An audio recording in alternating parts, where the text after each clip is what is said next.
Hello, it's been a while.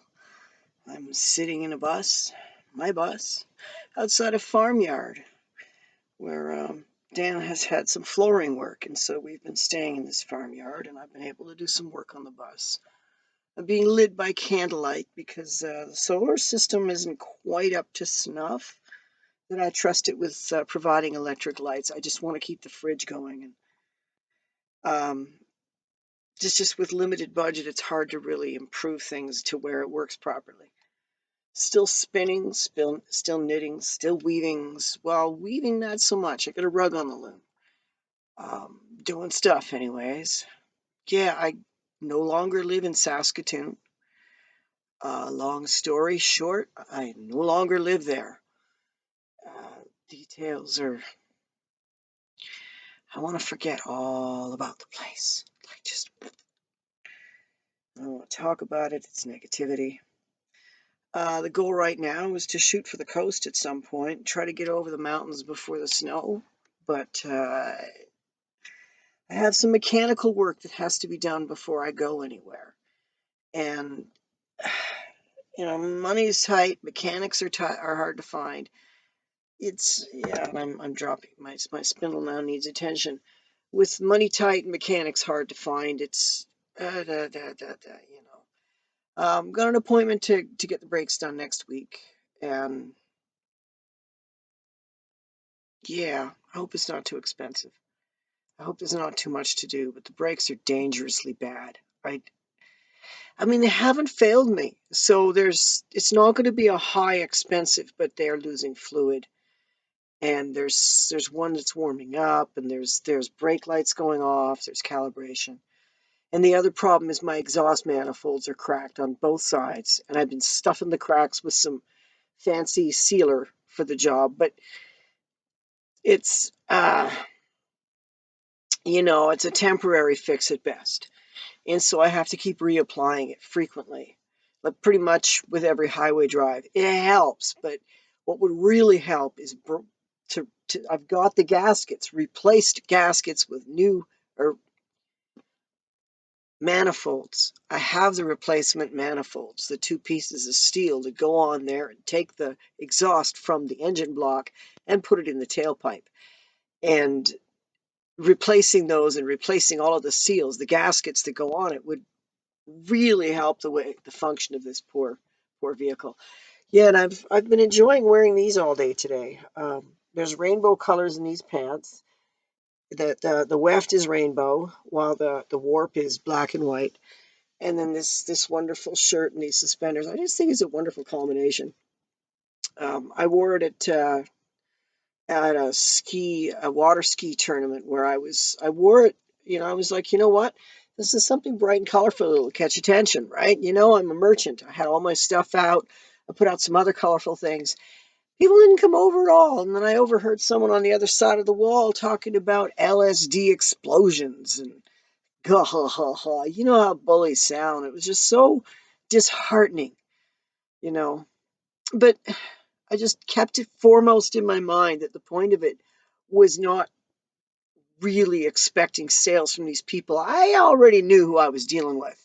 I already knew that the odds of them actually even coming over and talking to me were very low, much less doing anything like support me as an artist in their community. I've been in the community too long to know, as an artist, to think that people are actually going to support me. Not in this community. Artists leave for a reason. Either that or they're really good salespeople. I mean, if you want to make a living as an artist in this community, you need to be a salesman. Your art isn't really as important as your sales ability. And I'm an artist.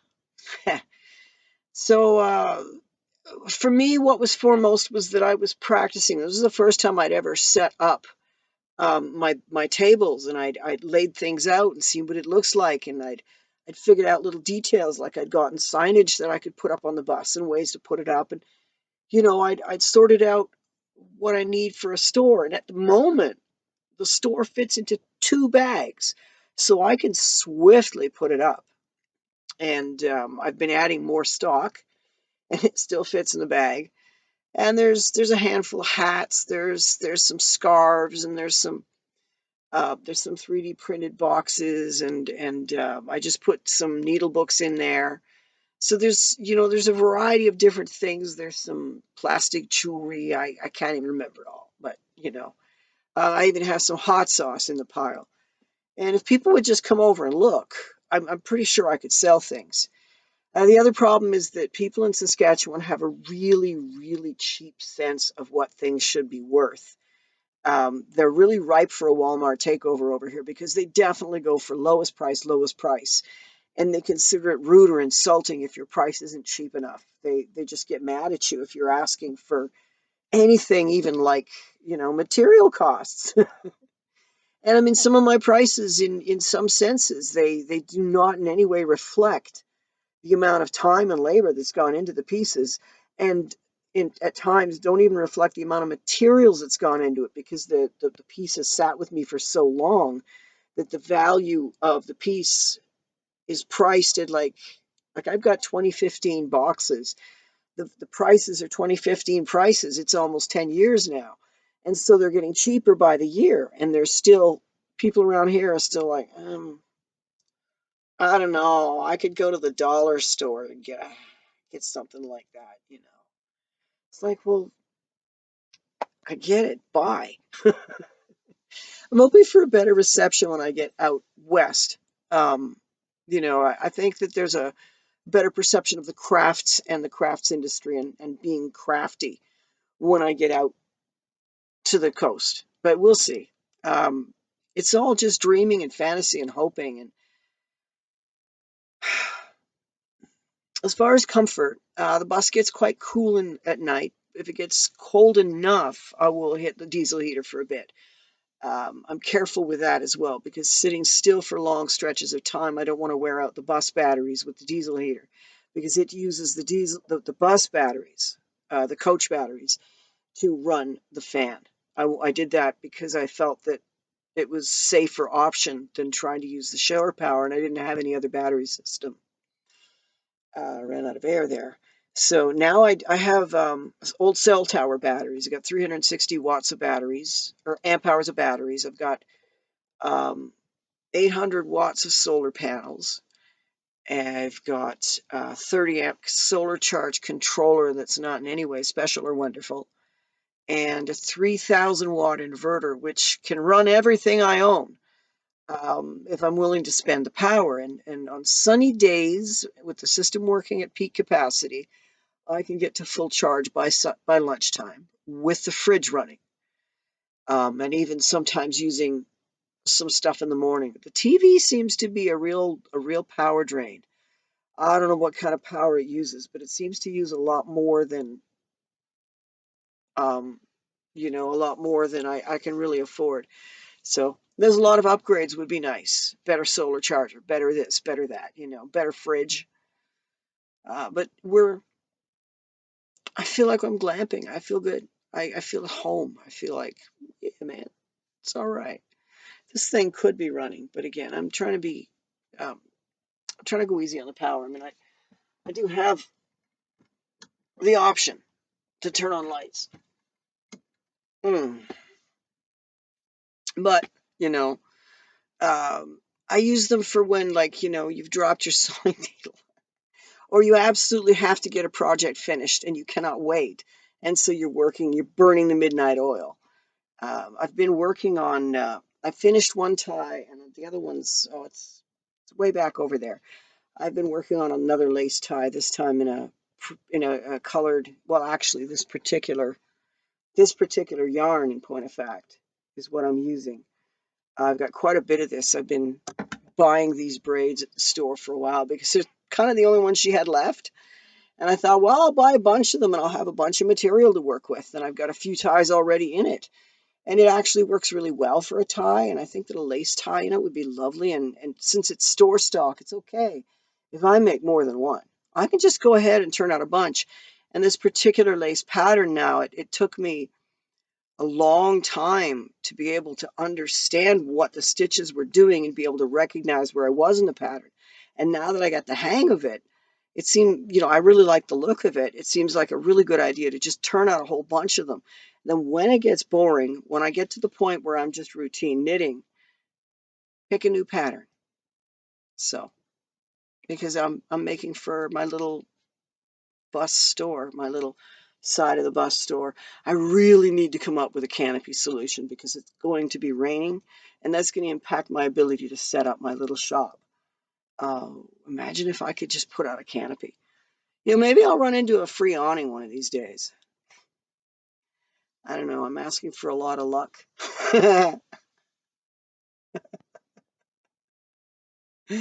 One thing I can tell you is, okay, the things that are making me happy. Being able to see the stars at night. It is one of the things that make life worth living for. And it has been taken from me for 30 years for living in the inner city. I couldn't look at the stars at night. Oh, I tried. But, there just really wasn't only the very brightest stars, and even with my glasses on. Now, with my glasses off, I can see the Milky Way. I can see the clouds of Milky Way stars. I can see the shape and all the constellations. It's just brilliant. I love it. It's quiet at night. It's like, well, you can hear the guttering of this particular railway lantern over here. This guy over here, yeah, his wick didn't trim out properly, and he's doing a lot of fluttering, and I think they call it guttering. I don't know. But otherwise, it's dead quiet out here at night. I love it. I really like the quiet. It's dark. It's quiet. Uh, I don't so much love the flies. This location is just rife with them. I don't think I've ever seen so many flies in one place, and I thought the last place was bad. It's been a really bad summer for flies all around. Just really irritating. I'm getting better at the fly swatter. It's hard to keep them out, And I think they're starting to figure out ways to crawl in. I think they smell escaping air and follow it in, like mosquitoes.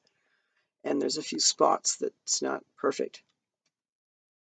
Things I like about this lifestyle. I've enjoyed living in the bus for quite a long time. Every summer I moved in here because I preferred it to the house. It's just something so right about having everything in one space. I can't explain it. I want to live like this. I'd be a sailor if I had my druthers, and I still dream of maybe transitioning to a boat. But sailing's become so much more complicated these days. It's not enough to have a boat. You got to have all kinds of contractual, financial connections with all kinds of different service providers, and purchase all kinds of different pieces of kit. And they've pretty much raised a financial line in front of people so that even though you can get a boat or build a boat yourself and do it cheaply, you still have to have an income to get beyond your own coastline, or even to get in the water. I'm really not sure. It's something I'm going to spend the next couple of years just kind of keeping a weather eye out, keeping my ear open, learning. I'm not averse to becoming a genuine pirate, you know. Um, except that, no, that's not really true because a genuine pirate involves hurting other people, and I'm definitely averse to that. I was thinking more on the lines of the kind of outlaw that just kind of scoots around the edges and tries to avoid the Coast Guard. But I mean, oh. Okay, first of all, the boat, to be radar stealth, be so visually obvious that they'd pull you over on visual sight and they can see a long way on the ocean. And a lot of times they'll see you before you see them. So that's just you just sitting there without all the fancy equipment, right? Just going doodle-la, sailing around. Well, whoever or whatever you are, when if they don't recognize you, they're going to come over to your boat and connect their boat to your boat with ropes or whatever and cross over with guns and interview you. And that's the point at which I've had enough. I don't want to see that experience. So it's not going to be as simple as finding and acquiring or trading for a boat. It's not going to be that simple. There's laws to be learned, loopholes to be found, certificates to be acquired, money to be spent, and my will to get on a boat is not echoed by the person with whom I'm driving, who is doing a lot of the financing of this gig. So, um, it's a pretty tall dream. But at the moment, I think one of the happiest things for me is having time to get some of this textile work done, to be able to actually just focus on the work. Having a house kept me so busy, between building the bus and maintaining the house and doing the yard work and pruning the trees and painting the fence and taking out the trash and just the myriad multiplex of chores that went around keeping house. I really found it difficult to pursue what I want to do. I I didn't see that much value in it. It's like, let someone else have this damn shack that's rotting around my ears in spite of my efforts. Oh, when I learned that, no, I'm not going to get any more details than that. I just remembered it's a past. I just cherishing and valuing not having a house anymore. Cherishing it. I didn't like it. There was a time when it made me feel secure. That was the extent of the value. 17 minutes. Yeah, we'll go to about 20. I can't get over how long some videos are getting on YouTube. Are you kidding me? 2.5 hours? I can't do it. I just can't do it. Even though I'm going to be watching for the next 5 or 6 hours, I still can't queue up a 2.5 hour video. I don't know. It's something psychological. Um, I'll do it with a movie. Just because you put movie in the title, it's still YouTube, darn it. But I remember when 10 minutes was the top end limit on YouTube. I've been on YouTube since, I think it was about a year or two old when I got my address, my YouTube account. Yeah. By then, someone had already stolen my chosen name. I'd been using it in IRC for a long time. Uh, the name anarchist, ANARKISSED, like kissed by the anar, you know. This began for me. Now I can't say that someone hasn't all on their own arrived at the same name and never having seen me come up with it. This is something that comes up and happens. But in my personal case, I wanted to join this particular IRC group that seemed particularly, I don't know, interesting and mysterious. Everything was supposed to be kind of like, you know, I don't know. At the time, the name that I was going by was a little too cute. I wanted something a little more hackery. And being an anarchist was not yet really a common discussion or thing. And it was something that I had only recently figured out about myself. And it was something that I was wearing as a badge. And so I thought, well, okay, anarchist. Of course, I couldn't just go anarchist. I had to respell it somehow. It had to be something that looked cool. So that was how I just sat there and I just rewrote the word with different lettering until I liked what I saw. And I went with that for a good 5 or 6 years before it turned up anywhere else. I got it on Hotmail. And then I at one point I was in this, I wanted to join a group where they demanded a legal real name. They didn't verify it or anything. They just wanted it to look real. So then I came up with one that looked like, um, a 3-part name with an initial. Uh, and use that. And it's spelled anarchist if you understood what you were looking at, but at the same time it looked legit enough. So that's actually was the basis of some of my IDs as well. But at some point I started noticing that other people were grabbing my nickname, and this was one of them that was grabbed. And the funny thing is, I don't think that person ever used this account. I think it must have been a troll who was just pestering me, because I developed a few enemies on some of the news groups and Usenets, because I'm not very good at playing sycophant, and so the bullies turn on me, and they put their flying monkeys into the job and try to turf me from any whatever community they're in, because I'm the one who will say the emperor has no clothes. You know, I'm not going to be like, oh, you're just so amazing. Oh, wow, I hope you benefit me with your narcissistic gifts. Oh, gee. And it's just, even if I didn't have a moral opinion about it, I don't have the acting skills. I just can't. So I get targeted and I get out. This is counted for employment, volunteer work, um, classroom situations, and just jobs all around. And if I'm not working by myself or with just one or two other people where we can just form a group, then never mind, it's going to go sideways. I just, autistics and narcissists, they just don't get, they just don't work together. That's all there is to it. Anyways, I see we've been gone over the 20-minute mark, and I have to cough suddenly. So, yeah, the smoke's been hell in my lungs. All right, ciao.